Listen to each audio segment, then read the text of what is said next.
China didn't hold a press conference. No speeches, no threats, no drama. Just a quiet 10% tariff on US oil, and then the orders stopped coming. From over 160,000 barrels per day, American crude exports to China plunged to nearly zero by mid-2025. While Washington obsessed over Canadian lumber and solar panels, the world's largest oil buyer simply shut the door and didn't even bother to explain. In Houston and Corpus Christi, tankers sit idle. Pipelines hum with nowhere to go. And yet, the president's Twitter feed? Still ranting about wind turbines.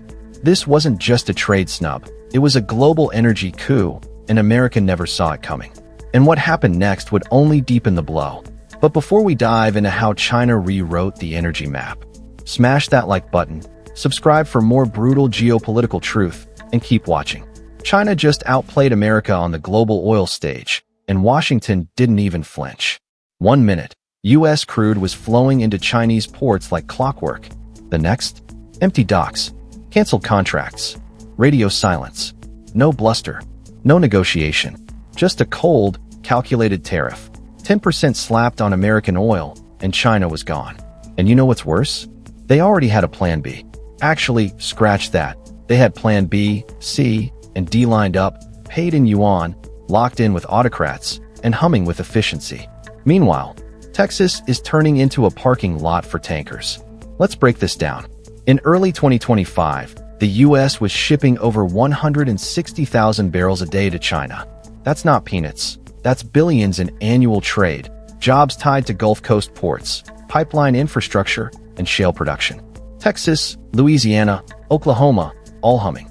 But the moment China announced that tariff, those exports evaporated. Not trickled down. Not adjusted. Gone. Now go take a drive past the port of Corpus Christi. Or better yet, don't. You'll just find steel giants sitting still, rusting under the sun, with nowhere to go.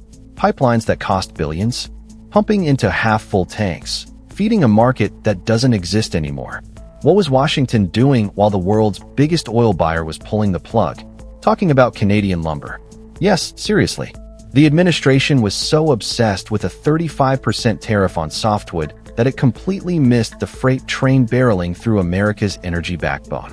And when they finally noticed the missing oil orders, they blamed it on market fluctuations. Fluctuations don't cancel billion-dollar contracts overnight. This wasn't volatility, this was strategy. China isn't just shifting suppliers. It's reshaping the entire game. Their pivot wasn't random. It was methodical and brutally effective. First, they tightened energy deals with Russia, offering long-term contracts at a discount. Then they quietly ramped up imports from Iran, brushing off US sanctions like lint on a coat sleeve. Iran, by the way, is now shipping a staggering 1.7 million barrels per day, much of it via a shadow fleet that Washington can't even track, let alone stop. And yes, China is paying for all of this, not in dollars, but in yuan. Let that sink in.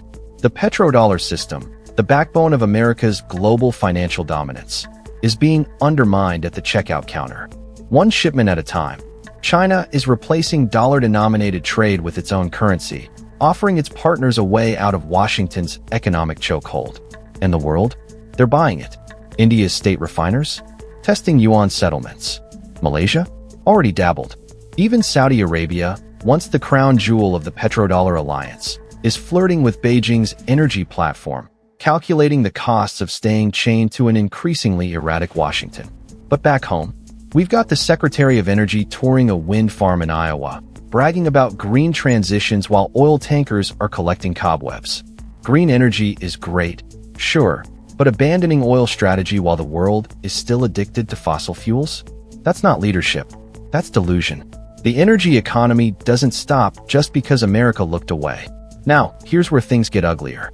While US exports slump, Mexico and Canada are moving on. Yes, our own neighbors are quietly bypassing US energy ports in favor of something they call the Northern Corridor, a $120 billion infrastructure project linking Canadian oil fields directly to Pacific shipping lanes via Mexican logistics, completely cutting out the Gulf. It's bold, it's smart, and it's already under construction. Canada, burned by American tariffs, is done waiting for Washington to get its act together. Mexico, tired of being the junior partner, is cashing in on being the middleman of a new trans-Pacific route. Together, they're building a trade spine that doesn't even touch U.S. soil. Meanwhile, back in the States, the president's economic team holds press briefings about energy independence, while refineries go idle and job losses pile up across the shale belt. And don't expect a bailout. There isn't one. Because here's the real kicker. As the U.S. loses energy clients, it also loses leverage. Sanctions? Meaningless if nobody needs your product. Dollar dominance? Fragile if half the world settles trade in alternative currencies. Global partnerships? Weak when allies are designing escape routes around you. This isn't just economic pain, it's geopolitical erosion. And it's quiet. Too quiet. There are no bombs. No threats. No UN condemnations. Just a slow, deliberate decoupling of the American oil empire from the global bloodstream. And what did Washington do to stop it? Nothing. Not a damn thing. But that wasn't the whole story. Because the next moves from Iran's shadow fleet, India's oil traders, and Europe's price manipulators would flip the map entirely. So let's pick up where things went from bad to utterly humiliating. As U.S. tankers sat still and Texas oil execs whispered about bankruptcy, Iran, yes, sanctioned, isolated, supposedly crippled Iran, surged to 1.7 million barrels per day in exports. That's not just a rebound. That's a geopolitical middle finger. And here's the part that should send shivers through the Pentagon. Most of it isn't traceable. A massive shadow fleet, funded by state banks, sailing under third-party flags, disguised through double brokers and transshipment points. The U.S. Treasury? Helpless. The Navy? Out of jurisdiction. The sanctions? Obsolete. Because when China, India, and Southeast Asia agree to look the other way and pay in yuan, Washington becomes just another angry spectator. And guess what? India jumped next. In Q3 of 2025, two of India's largest refiners announced test-run contracts denominated in yuan, with oil sourced from both Iran and Russia. Publicly, they framed it as exploration of alternative mechanisms. But we all know what that means. They're preparing to live without the dollar. This is the nightmare scenario no U.S. president wants to admit. A multipolar energy market where America has no seat at the table. Why? Because energy isn't just fuel, it's power. And for decades, the U.S. controlled the valves. Price influence through the petrodollar. Pressure through sanctions. Presence through naval dominance. But now, even Europe is playing both sides. Germany and France, America's supposed allies, have quietly increased their purchases from non-dollar markets. Why? Because if Russian and Iranian crude is cheaper and available through Chinese or Indian middlemen, then moral grandstanding takes a backseat to profit.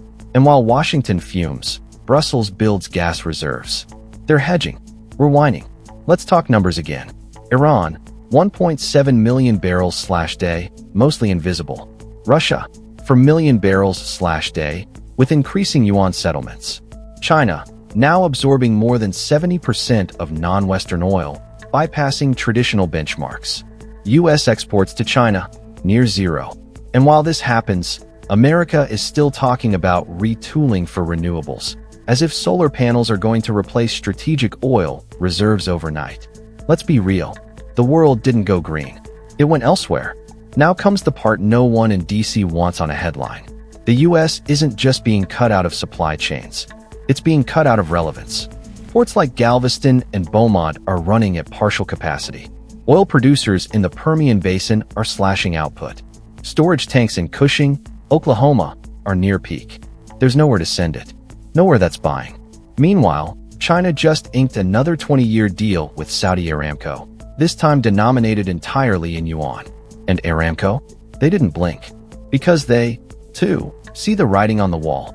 The global oil trade is pivoting east, and America isn't even on the map. But here's the twist no one expected. Canada and Mexico, our two closest partners under USMCA, are accelerating the Northern Corridor. By 2026, the trade route will link Alberta's oil sands to Mexican Pacific ports through high-speed rail, dedicated pipelines, and direct shipping lanes to Asia. Zero U.S. dependency. No Gulf ports. No U.S. customs. No America First bottlenecks. Mexico gets logistics power. Canada gets autonomy. China gets access. America gets left behind. And this isn't just theoretical, it's happening right now. Contracts are signed. Construction is ahead of schedule. Even Asian insurers are underwriting the routes. So while Washington debates whether to sanction Chinese shipbuilders or Iranian oil tankers, the world has moved on. The US built the oil empire.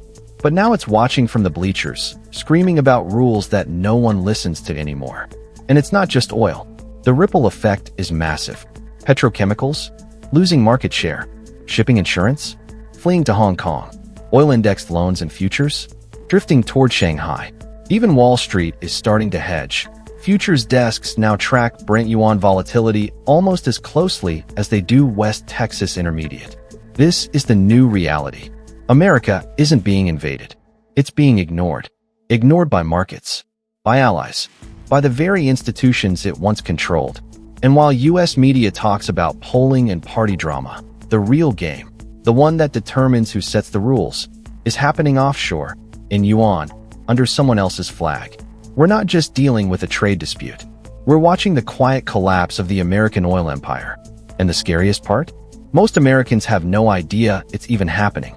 But the final blow, the moment that turned doubt into irreversible decline, that came when Beijing flipped the financial kill switch. So here we are. The world's largest oil market shut the door, and America didn't even hear the latch click. No explosion, no headline war, just a silent, strategic exit, and now the US is standing outside, yelling at a house that's already empty. Our pipelines, pumping into storage. Our ports, echo chambers for a trade that's moved overseas. Our leadership, still talking like it's 2003, while the rest of the world writes new rules in a new language, and it's not English. This isn't about oil anymore. It's about influence, relevance, and control. When you lose your grip on energy, you don't just lose revenue. You lose leverage. You lose partners. You lose the right to dictate terms. And that's exactly what's happening. America wasn't defeated. It was outmaneuvered. And the world didn't even need to fire a shot, just switch currencies. If you made it this far, you know what's at stake. So hit that like button. Subscribe for more unfiltered geopolitical breakdowns. And drop a comment. Is this the end of US oil dominance? Or is there still time to fight back? Either way, the door's already closed.